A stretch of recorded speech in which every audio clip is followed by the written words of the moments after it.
Hi guys, today we're going to try to recreate field roast smoked apple sage sausage. And what this is basically a seitan recipe. So if you are allergic to gluten, if you have an intolerance to gluten, then this recipe isn't for you. However, if you're just avoiding it because you think it's bad, it's really not. And it's kind of necessary in our diets to have a bit of gluten, and you should not avoid it unless you actually have a disease or an intolerance to it. So this is not a whole food for our whole food plant-based because vital wheat gluten is processed and the starch is removed and all that's left is the gluten.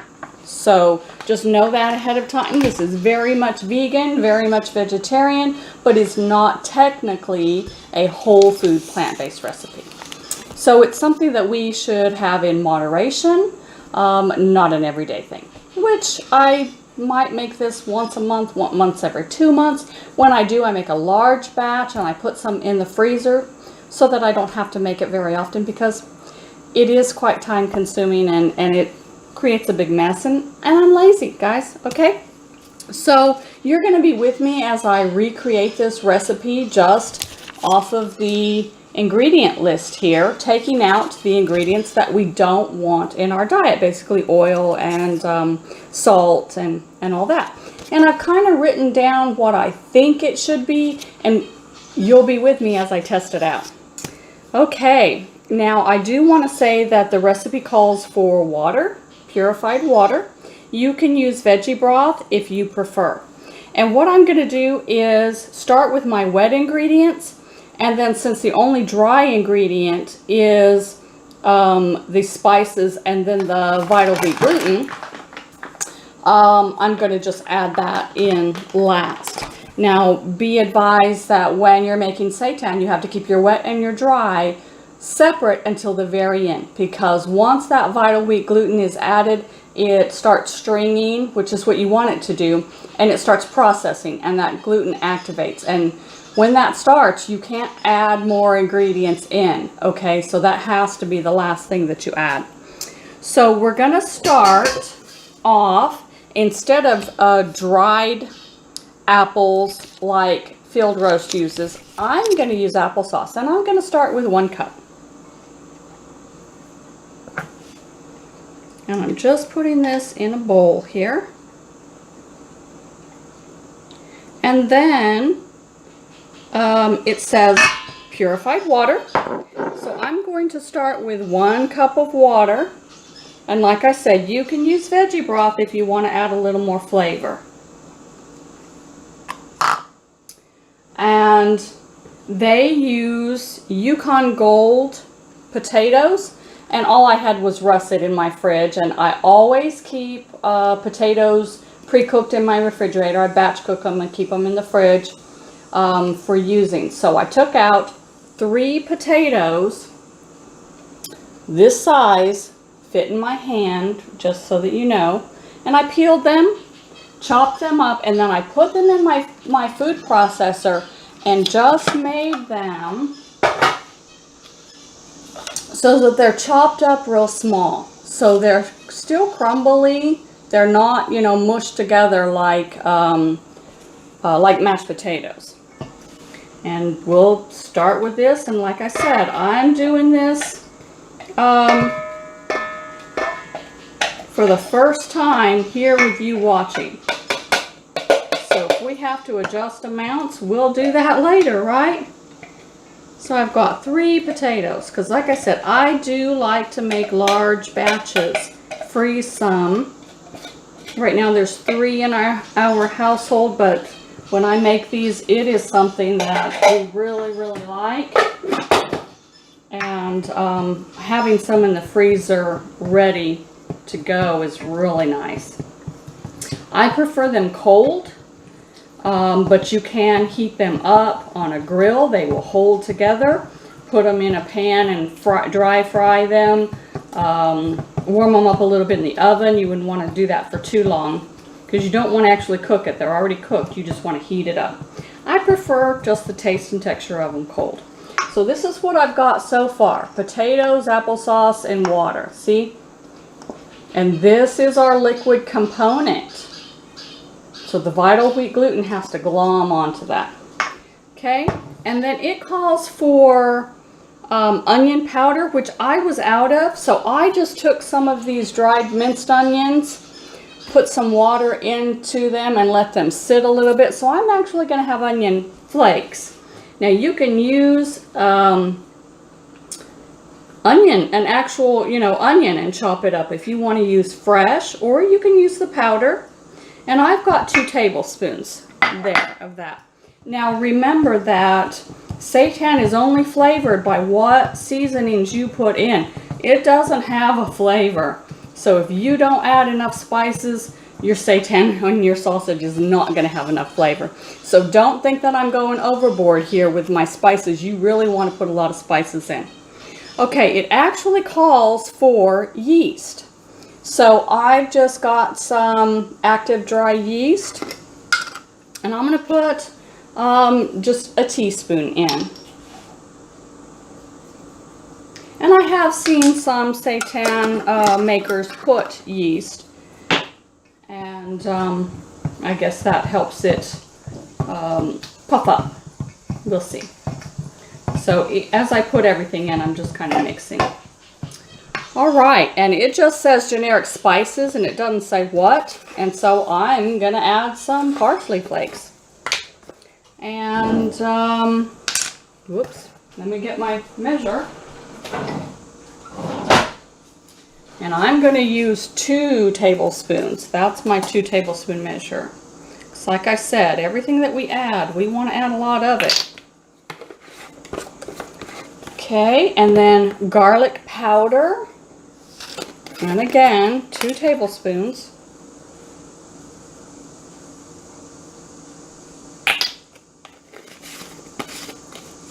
And then rubbed sage, and that's what gives us our apple sage.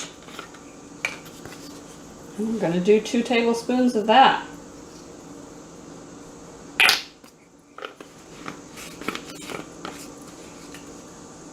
And then it calls for liquid smoke. Now liquid smoke is really, really strong, and it just takes a little bit of it. So I'm just going to do 2 teaspoons. This is my little one, okay?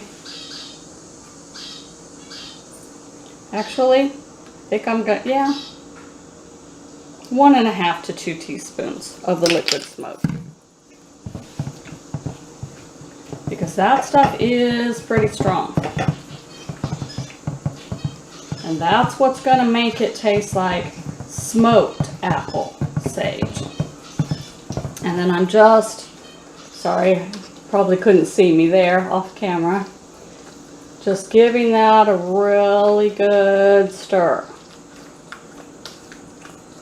Now, of course, this package adds salt, which I am salt-free because of the inflammation that I get from salt. But if you are not salt-free, feel free to add a teaspoon or 2 of salt. And I'm not adding any oil. The only other thing that it calls for that I wouldn't want to put in is barley malt, and I don't have any of that, so not putting that in. All right, I'm just reading through, making sure I put everything in that I wanted to. Okay, now I am going to do 3 cups of vital wheat gluten. I'm going to measure that out here. And the reason why 3 cups is generally you want right around the same amount of liquid as dry. And 1 cup of applesauce, 1 cup of water, and then we've got more in the potatoes because there's actually 3 potatoes. That's going to be more wet than dry. So we're going to start with 3 cups. And if we have to add more, we will. And I'm going to add it slowly so that if we have to add less, we can. because this is me testing this recipe out, you just never know which way it's going to go, right? Sorry, I'm trying to keep this where you can at least see a little bit of what I'm doing down here. Right about there. Okay. Let me adjust this just a little bit, guys. Sorry, I did not realize that I didn't have this where you could see it. Now, if you've made these Seitan sausages with me before, you know that I do these in the Instant Pot. But you can do them in a big soup pot with the steamer inserted in, and that's fine if you don't have the Instant Pot. That would be the way you'd want to do it. And then I'm just slowly adding this and then stirring as I go. I don't want to dump it all in at once. And then I am one of those people that really doesn't like aluminum foil, or for those across the pond, the aluminium foil. So what I do, because I know that that foil is necessary to make this, is I put parchment paper and aluminum foil. So I will put my foil down and then my parchment paper on top, so that my food is actually touching the parchment paper and there won't be any of the aluminum leached in.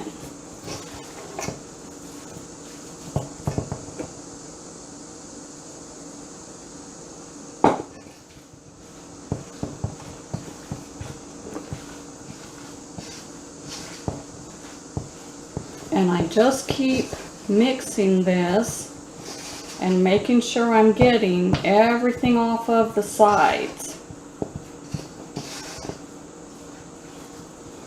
And this vital wheat gluten is going to activate as you stir.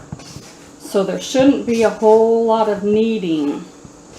In fact, generally when I make sausage, I don't like to knead.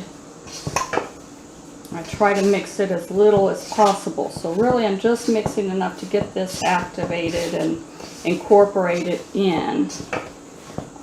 If you knead it a lot, you will have a very dense sausage. And I like my sausage to be somewhat authentic in the texture.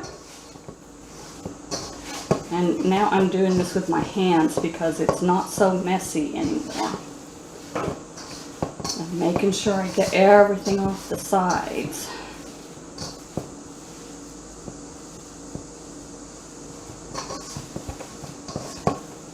Okay.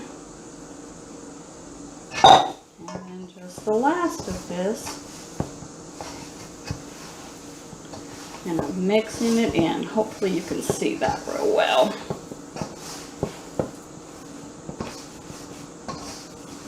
And the one thing that I noticed when I purchased this sausage and took it out of the package is it just seemed like it was coated in oil. And oil is, I think, the third ingredient on that package. So you know there was a lot of oil in that sausage, and that is not something I want to put in my body, and I certainly don't want my family eating it. But I like to get things when they first pop up in the store, just to show the store that I appreciate they're carrying more vegan products, and I like to save the package so that I can recreate it for you. And really, it's simple to recreate these recipes. Just look at what they put in there and say, I don't want that in there. And you know what? Most of those ingredients that they put in there are just fillers, and you don't need them anyway. Now, look real close at the texture of this, okay? It's just, I can just pick it up and see how it just kind of strings down. That's absolutely perfect. That gluten is activated. But I can pull up lumps and that'll stay together. Okay, can you see that real well there? And you can see the little pieces of potato. And remember that sausages are just chopped up bits of pieces of animals that you really would not want to eat. So to be authentic, you want it to look like there's just pieces of chopped up stuff in there. So those potatoes certainly do. You can see that. See them in there? See how that gluten is stringing? There you go. So that's perfect. Now I take a piece of the foil and then a piece of the parchment paper, and my sausage is going to roll up in this parchment paper. And I'm going to try to do this so you can see me as best as possible. Let me adjust you one more time. There we go. Okay, and then I turn that upside down so that it doesn't roll up on me as I go. And I just, however big you want these sausages, but remember they've got to fit in your pot, so you don't want them squished up in your pot. All right, and just don't knead it a whole lot, just kind of make it a long piece, because what's going to happen is it is going to form into the shape you want and look like a sausage while it's steaming in the pot. So see there? Just like that. And then just roll it, not real tight, kind of loose, because it's got to puff up inside there. Okay? And then finish with your foil. Remember that the purpose of the foil is to keep the moisture out, because this is going to steam. So twist your ends and pinch them. If you rip a piece of foil, grab another piece, because that's got to be sealed up so that no moisture gets in there. Okay? Now I'm going to wrap the rest of this up, and then I will show you what it's like when we're all finished. Now what you're going to do is you're going to steam it for 2 hours. So if you do that on in a stock pot and with a steamer, be sure that you add 2 full cups of water, because 2 hours it's going to run out of water. Now when I do this on the stove, I have to keep adding water. In the Instant Pot I don't. 2 cups of water in the Instant Pot with this steamer insert is just perfect. But when I do it on the stove, I have to open it up and keep adding water, because it will dry up and it will burn. So steam for 2 hours, and I'll show you what it looks like when they're all finished, okay?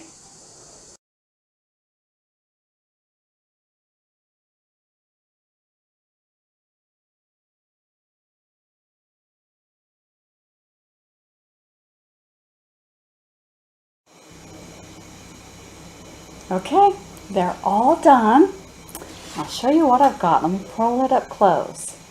I ended up with 11 sausages about this size. 1 or 2 might be a little bigger. So depending on size, 10 to 12 sausages. And let's let it focus. That's what we've got inside. Whee! It almost rolled right off of there, trying to hold it up to show you. There we are. And it's kind of warm, but let me try it a little bit here.